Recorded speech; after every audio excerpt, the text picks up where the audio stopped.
Welcome back to All This Math Praxis Prep. I'm going to be going over some more problems from our diagnostic test that our students took in our Praxis Prep program that we have on Saturdays. And the next problem is, or can be found from the diagnostic test on page 88 of the textbook that we're using, and it's number 14. Now, the actual problem in full detail will be listed in the description area on the YouTube video, which is this right here, right? So, but I'm going to read it and then we're going to talk about it. All right, so number 14 says, a certain probability model suggests that when a certain typical six-sided die is rolled, the probability of it landing with the two side up is 1/6.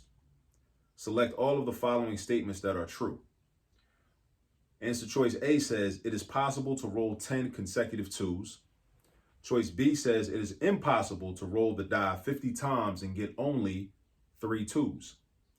Choice C says in the long run, you expect to have the die land on a 2 1/6 of the time. Letter D says it is possible to roll the die 12 times and get 2 twos, and to roll it another 12 times and get 5 twos according to this model, this probability model. Choice E says if you roll 8 consecutive twos, the probability model must be invalid. So let's go back to the original problem and make sure we're clear on all the vocabulary and all the terminology. So a probability model. What is a probability model? A probability model is like a description of what we expect to happen. What is probably going to happen? What's the likelihood of certain events taking place, right? Given a set of conditions or a set of circumstances, right? They're talking about dice. This problem talks about dice, right? A die is the singular of dice. So normally we roll, if you're shooting craps, you roll in 2 dice or 2 die, but plural will be dice, right? They're talking about 1. And we know that a die is a cube. It's got 6 faces or 6 sides, and each face has a number on it, you know? So this says that a typical 6-sided die is rolled. The probability of it landing with the 2 side, because it's got a one side, a 2 side, a 3, a 4, a 5, and a 6. The probability of it landing with the 2 side up is 1/6. So let's write that down. Let's say probability of rolling a 2 equals 1/6. This is probability of rolling a 2 is equal to 1/6 because there's 6 possibilities.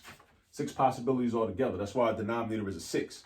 There's 6 possibilities altogether. When we deal with probability, we can represent it as a fraction, where our denominator gives you the total amount of possible outcomes. All right. So if I could roll a 1, a 2, a 3, a 4, a 5, or a 6, that's 6 possibilities. That's why my denominator is a 6. Now, if I roll a 2, that's 1 possibility, right? That's one of those 6 possibilities. That's why my numerator is a 1. All right. So the probability of rolling a 2 is 1/6. And we want to select all of the following statements that are true. Now, when you see a question on the Praxis where you're told to select all of the following, that's a hint that there probably will be more than one correct answer. Remember that. If you see the instructions say select all of the following, that may be true or may be untrue or whatever, but if you see select all of, that's a hint that there most likely will be more than one correct answer. So keep that in mind. Now, we don't know how many more than one, or we don't know if there'll be 4 answers or 3 answers or 2 answers. And also, if you don't select all of the correct answers and you only select 1 of them or 2 of them, and let's say there are 4 correct answers, if you don't select all 4, you will not get full credit. Keep that in mind. All right. Now, what we're basically going to do is back solve in this problem. So we go through each of the answer choices and test their validity and see if they make sense. So choice A says it is possible to roll 10 consecutive twos. That's true. That is possible. Is it probable? Maybe not. I don't know if anybody's ever done that before, but it's still possible. It's possible that that can happen. All right. So A is one of our correct answers. All right. Letter B says it is impossible to roll the die 50 times and get only 3 twos. Nothing's impossible. Is that likely that it's going to happen? Is that probable? No, probably not. But is it possible? It is possible. So therefore, that makes B untrue or wrong. So cross off B. All right? Because we got it when we do a problem like this, we got to think about the difference between possibility and probability. Now, just because something is not likely to happen doesn't mean that it's impossible and that it can't possibly happen. So keep that in mind. On choice C says, in the long run, that's a key phrase, in the long run, you expect to have the die land on a 2 1/6 of the time. That's what probability is. Probability is based on what happens in the long run. Maybe not in the short run, but in the long run. Like, for example, we could roll the dice 6 times and get all 5s. In that situation, in that scenario, based on those first 6 rolls, we landed on 2 0 times. That doesn't negate this probability because you keep rolling. You keep rolling, and over time, there's going to be we expect that 1/6 of the time we'll land on 2. All right? So C is good. All right, then go to choice D. Choice D says, it is possible to roll the die 12 times and get 2 2s, and to roll it another 12 times and get 5 2s according to this model. So what does that look like? It's possible to roll the die 12 times and get 2 2s. So that would be 2 out of 12, right? Roll it 12 times, we get 2 2s. And then we roll it another 12 times and get 5 2s. So we combine those two. Let's see, that's 5, another 12 times, for a combined probability of 7 out of 12, right? 2 out of 12 plus 5 out of 12, right? No, that's not right, because this is actually 24 rolls. This is actually 24 rolls. That was a mistake. Even though when we add fractions, we keep the same denominator.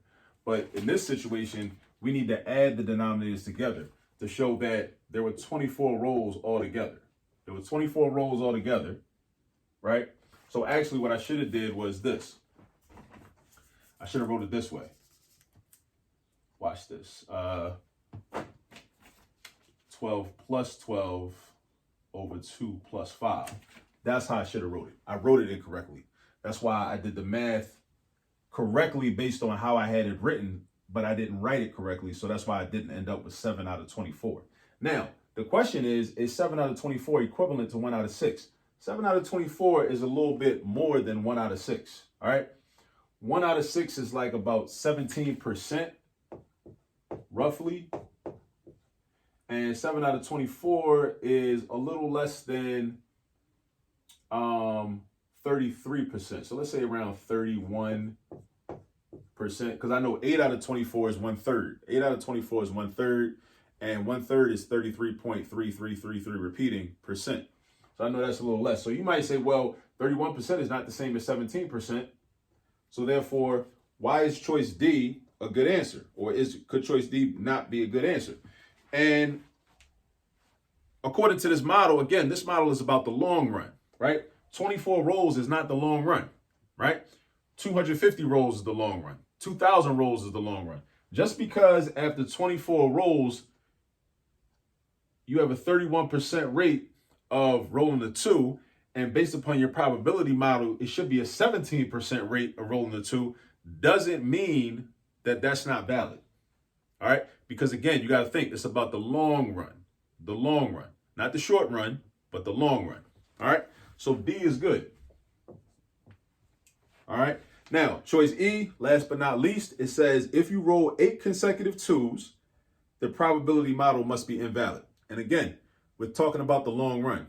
Just because you roll 8 2s, which will give you a 100% probability of rolling the 2, that's only in 8 rolls, right? That's only after 8 rolls, you know? So that's still the short run. So the key to a problem like this, when we're talking about probability models, is think about this in terms of the long run. You know, what would happen in the long run? And does something that happened in the short run negate the probability model or the prediction? Does it mean that the prediction is going to be off? And it doesn't. So therefore, let's cross off E. So the correct answers for all that apply for number 14 off page 88 on this diagnostic is choice A, choice C, and choice D. All right? And that's about it. So if you have any questions about any of this, please bring your questions to class this upcoming Saturday, or rewind the video and just watch it over and over again until it starts to make more sense. All right, I'll see you in the next video.